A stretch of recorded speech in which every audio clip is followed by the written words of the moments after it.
किसी ने बहुत अच्छी बात कही कि हमारा समय सीमित है, हमें इसे दूसरों की ज़िंदगी के लिए बर्बाद नहीं करना चाहिए।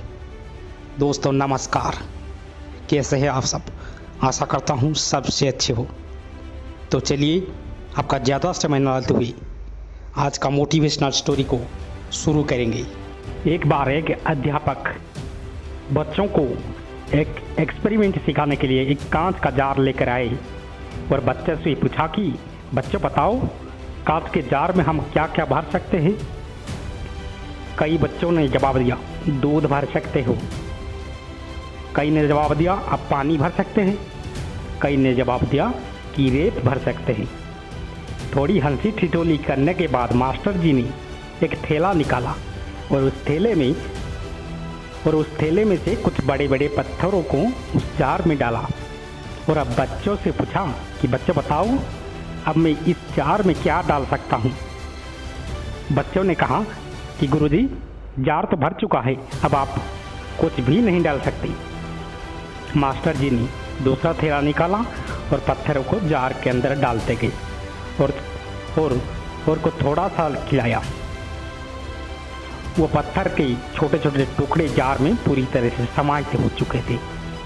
अब मास्टर जी ने एक बार फिर से बच्चों से पूछा कि बच्चे बताओ, अब इस जार में क्या भर सकता है? तब बच्चों ने कहा कि यह जार पूरी तरह से भर चुका है, अब इसमें कुछ भी नहीं भर सकते। मास्टर जी ने तीसरा थैला निकाला और रेत भरने लगे। रेत उसमें पूरी तरह से आ हो चुकी थी। मास्टर जी ने पुनः पूछा, बच्चों बताओ, क्या यह जार पूरी तरह से भर चुका है? बच्चे बोले कि हाँ, जार पूरी तरह से भर चुका है। मास्टर जी ने कहा कि नहीं, अभी हम इसमें पानी भी डाल सकते हैं। बच्चे कुछ समय पा रहे थे कि गुरुजी क्या सिखाने का प्रयास कर रहे हैं। उनको कुछ भी समझ में नहीं आया। मास्टर जी ने कहा, यह प्रयोग आपकी ज़िंदगी पर लागू होता है।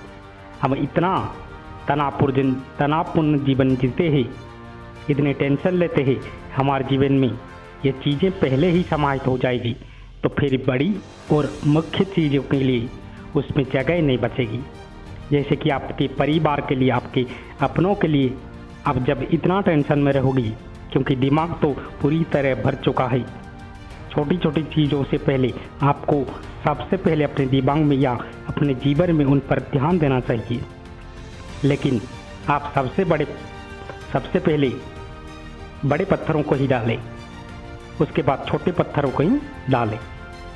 अगर इस तरह से आप अपनी ज़िंदगी में जो अप्लाई करोगे तो ज़िंदगी में आप खुशी महसूस करोगे और जीवन को खुल कर के जी पाओगे और आप एक अच्छा जीवन जी पाओगे। आशा करता हूँ कि आप सभी ने इस कहानी से कुछ न कुछ सीखा होगा। तो आपका कीमती समय देने के लिए बहुत बहुत शुक्रिया।